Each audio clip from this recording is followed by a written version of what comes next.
Hello, Ray Phoenix here. Welcome to Let's Play Ape Escape Free Part 20. So now we're going to the Fistful of Bananas again, going back to the old Wild West. We're going to be riding the train again and finding those remaining monkeys we weren't able to capture the first time around. They're all hiding in the good old Wild West, the good old ancient Wild West. I often like to think this could have been like a throwback to the original Ape Escape. There was a western level, it wasn't the whole level, but there was a section of the last level of the original Ape Escape that was Wild West themed, and where you could run into it was like an attraction at Spectreland, but now we're going to a very well be, well, not really a tourist attraction or anything like that. This definitely is supposed to be like a film set, where they would be filming some sort of western movie, Wild West movie, or maybe they're filming an unexpected Wild West movie, or maybe a movie possibly like Back to the Future Part 3, where they're stuck in the Wild West. I just realized, well, I realized this a long time ago, Back to the Future Part 3 and Back to the Future Part 1, the first and third ones, they seem to have the same premise. The only difference is in the first one, they're stuck in 1955. In the third one, they're stuck in 1885, when it was the Wild West days, where people could get killed over simply a matter of $10, or you would murder people over $10, and nowadays, basic foods that you could get at restaurants, things that can't even be bought for $10 anymore, thanks to extreme inflation. And thanks to extreme inflation and more taxes on everything, stuff that didn't really exist as much back in 1885, good old 1885, where they actually knew how to price things, how to accurately price goods and foods and things like that.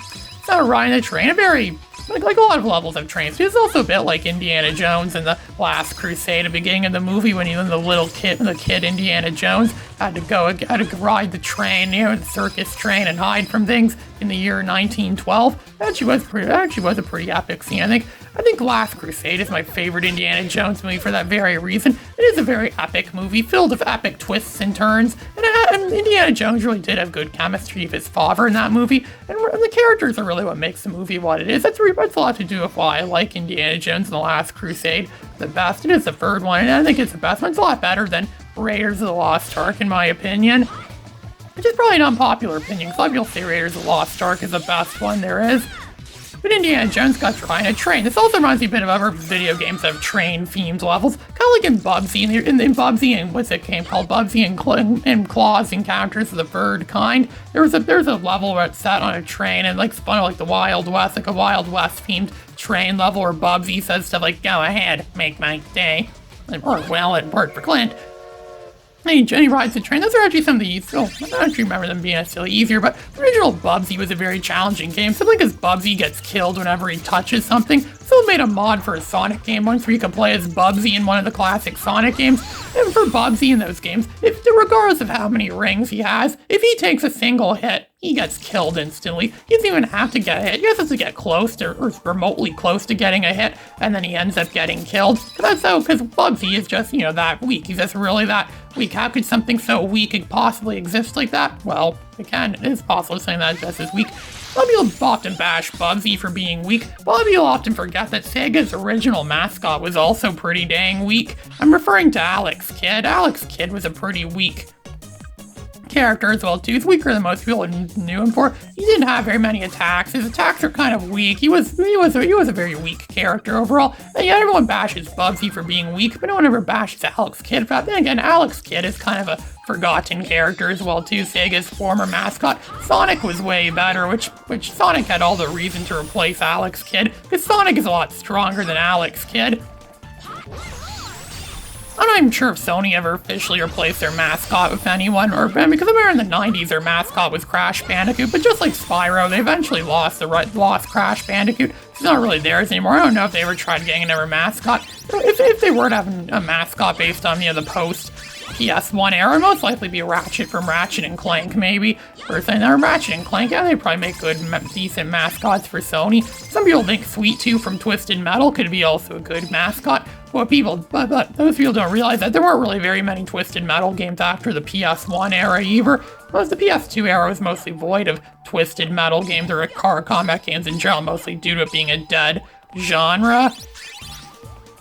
A lot of people consider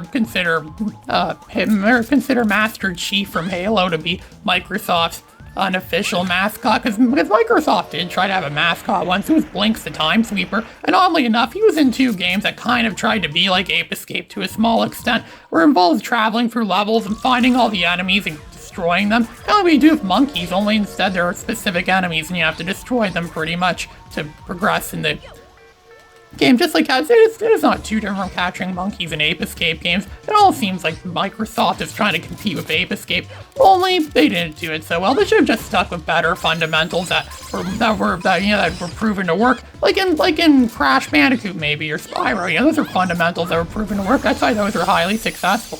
And Sony also tried coming up with another possible mascot character called Tiny Tank. His fundamentals weren't as straightforward as Spyro's and Crash's, which might be why Tiny Tank never caught on. But then again, Tiny Tank, I mean, he was more worthy of catching on than Blinx the Time Sweeper. Whenever I play Blinx the Time Sweeper, I almost never get a sense of, completion from playing that game. I always get the sense more of, like a sigh of relief, like, ooh, it's over. That's what it always feels like. You're always on the edge of your seat when you play those Blinx games.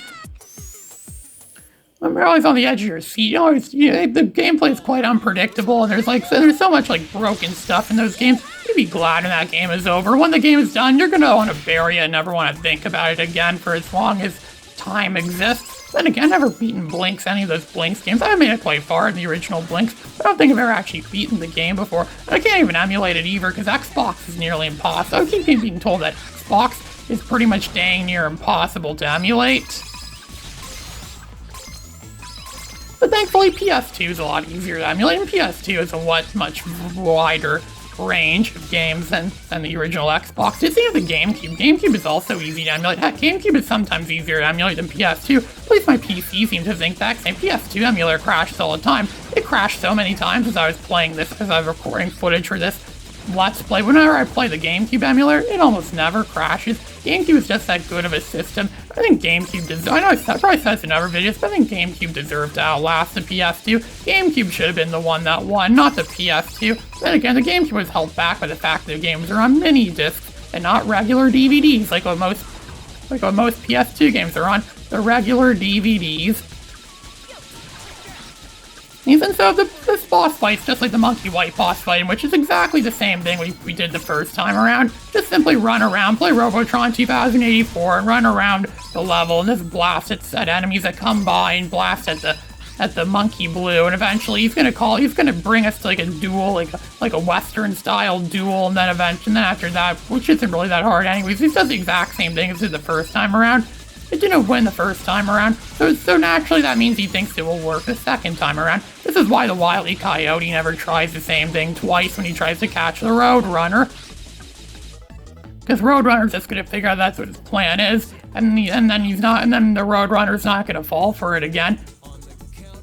And look at that, that Spectre TV dish seems to be up again. Did they get Spectre TV back on the air or something like that? Did Monkey Pink also bring the Spectre TV dishes back on or something like that? That's how it seems like, considering the fact that Spectre TV dish seems to be on the roof still, and it still seems to look perfect as if it was never destroyed. I'm pretty sure he did destroy it in an earlier cutscene as shown before. So now we're gonna run out of Morph here, but I think we can destroy his Gatling gun easy for Stun Club. And there, Monkey Blue has been captured. Monkey Blue is a big pushover in this game. All the Freaky Monkey 5. I know I keep bashing Monkey White for being a pushover, but really, all the Freaky Monkey 5 are pushovers. None of them are really that threatening at all. I wonder why Spectre's plans always fail. Spectre never knows how to form a proper army. This is Ray Phoenix, signing out. End of the rules of a gunman this time either, did he?